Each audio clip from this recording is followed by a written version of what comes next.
بسم اللہ الرحمن الرحیم اللہم صلی علی محمد و آل محمد اللہم صلی علی محمد و آلہ و صحابہ و ازواجہ و ذریاتہ اجمعین برحمتک یا ارحم الراحمین۔ امراض جسمانی کی اس نشست میں حسب وعدہ حضرت علی رضی اللہ تعالی عنہ کا تجویز کردہ اس روزنامچے کی مناسبت سے بدھ کے دن کا جو مریض ہو، ہر دن کی ایک کیفیت، ایک وجہ ہوتی ہے کہ کس سبب سے، کن وجوہات کی بنا پر انسان بیمار ہوا ہے۔ بدھ کو چہار شنبہ کہتے ہیں۔ اس دن کے بیمار کے اوپر 15 روز، آدھا مہینہ بڑا مشکل اور بڑا گراں گزرتا ہے۔ بیماری اس کی اس سبب سے ہے کہ کسی بزرگ کی نظر مانی تھی۔ نظر ماننا جس طرح اے اللہ مجھے سے دے، میں فلاں تیرے اللہ کے نیک بندے سے ملوں گا، اسے نصیحت حاصل کروں گا، اور اللہ کے نیک بندوں سے ملنے کے لیے جانا اور وہاں توبہ کرنا کئی احادیث سے ثابت ہے۔ اور مشہور وہ واقعہ کہ جس بندے نے 99 قتل کیے تھے اور کسی سے پوچھا کہ میری بخشش کا کوئی ذریعہ ہے، تو اس نے کہا جا 99 قتل کر کے بخشش طلب کرتا ہے۔ اس کو بھی قتل کیا، 100 پورے کر لیے۔ آگے گیا، ایک اللہ والا بیٹھا ہوا تھا، میں نے 100 قتل کیا ہے، کوئی میری بخشش کا ذریعہ ہے؟ اس نے کہا واہ، کمال کرتا ہے، اللہ رحمان ہے، رحیم ہے، ستار ہے، غفار ہے، یعنی ہر صفت اس کی گن گن کے بتائی۔ پھر مجھے توبہ کا کوئی طریقہ سکھاؤ۔ کہنے لگا میں تو خود تمہارے جیسا ہوں، وہ فلاں جگہ ایک بندہ بیٹھا نا، اللہ کا نیک بندہ، اس کے پاس جاؤ، وہ تمہیں وہاں سے چلا ہی تھا، فرشتہ اجل آ گیا، روح قبض کر لی۔ اب جنت اور دوزخ کے فرشتے دونوں آگے، ایک جنت کی طرف کھینچ رہے ہیں، دوسرے جہنم کی طرف کھینچ رہے ہیں۔ الہ العالمین یہ کیا ماجرا ہے، کدھر لے کے جائیں؟ تو اللہ تبارک تعالیٰ نے حکم دیا کہ جس کو قتل کر کے جس کی طرف جا رہا تھا، پامائش کرو، اس کا ڈسٹنس دیکھو کہ قتل کرنے سے جہاں تک اور جہاں سے اس نیک آدمی کے جانے تک کون سا فاصلہ کم ہے۔ جدھر کا فاصلہ کم ہو، جب دیکھا گیا تو جدھر جا رہا تھا وہ فاصلہ کم تھا۔ اللہ نے فرمایا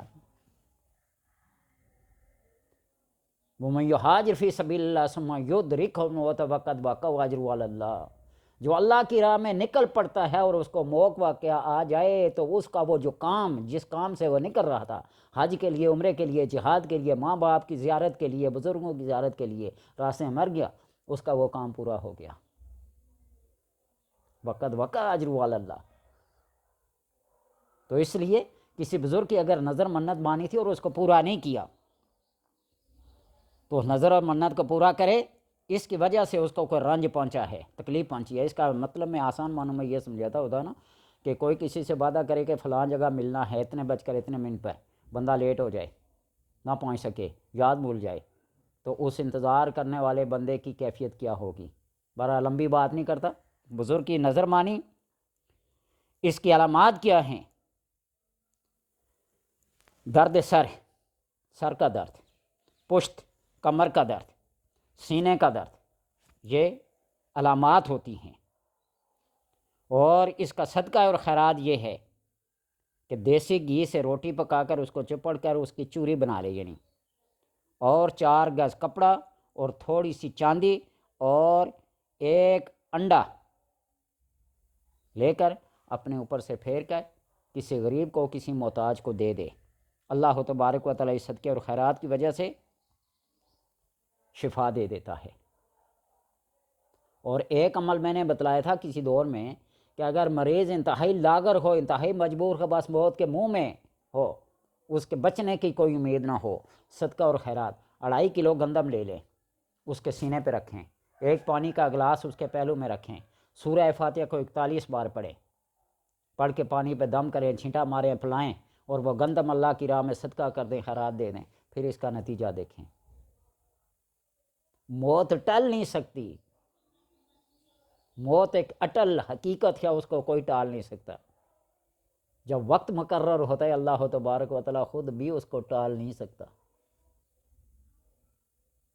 لیکن وہ جو بیماری ہوتی ہے، وہ جو شدت، وہ جو رنج، وہ جو دکھ ہوتا ہے، وہ ہٹ جاتا ہے، بندے کا دل شاد ہو جاتا ہے۔ جس کو مرنے کا دل نہیں کرتا وہ مرنے کو تیار ہو جاتا ہے، وہ اپنے رب سے ملاقات کے لیے کیا ہو جاتا ہے؟ تیار ہو جاتا ہے۔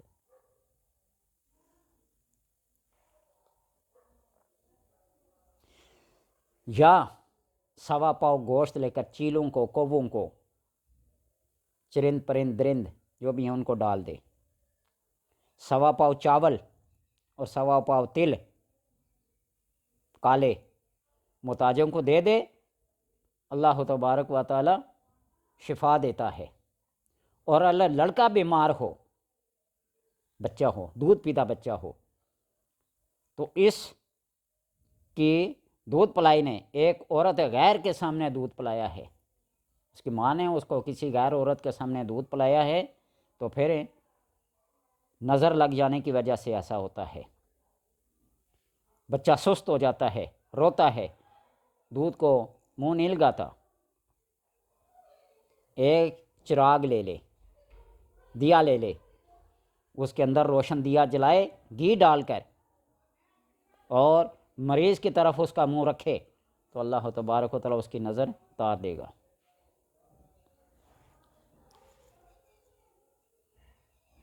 یا پھر اگر یہ نہ کر سکتا ہو تو آسان سے آسان طریقہ یہ ہے کہ 2 روٹیاں پکا کر کسی غریب کو، کسی فقیر کو دے دے۔ یہ جو روٹی کا صدقہ ہے نا، یہ سب صدقوں سے بڑھ کر ہے۔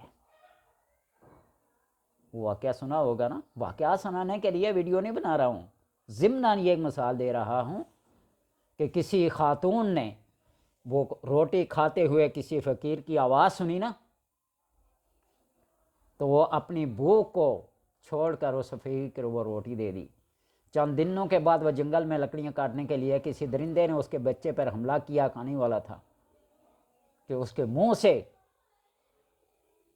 اس فقیر نے، اس بندے نے اس کو چھڑا دیا، غائبانہ طور پر اللہ تبارک و تعالیٰ نے اس کی مدد کی۔ حیرت زدہ کہ اس درندے کے منہ سے میرا بچہ کیا؟ تو حاطف غائبی نے آواز دی، وہ جو بھوک تیری شدت سے تھی، اور تو نے اللہ کا نام سن کر، میرا نام سن کر اس روٹی کو میرے اوپر قربان کر دیا، تو میں کیوں کسی کا ادھار رکھوں؟ یہ صدقہ ایک ایسی چیز ہے، اپنے بیماروں کو شفا دلواؤ صدقہ اور خیرات سے۔ یہ صدقہ اور خیرات ہر چیز کے لیے، ہر مصیبت کے لیے، ہر آفت کے لیے، ہر بیماری کے لیے اکثیر کا حکم رکھتا ہے۔ اللہ تبارک و تعالیٰ سے دعا ہے کہ اس صدقے کی اہمیت کو صرف سننے کی نہیں، عملی طور پر کرنے بھی کی توفیق عطا فرمائے۔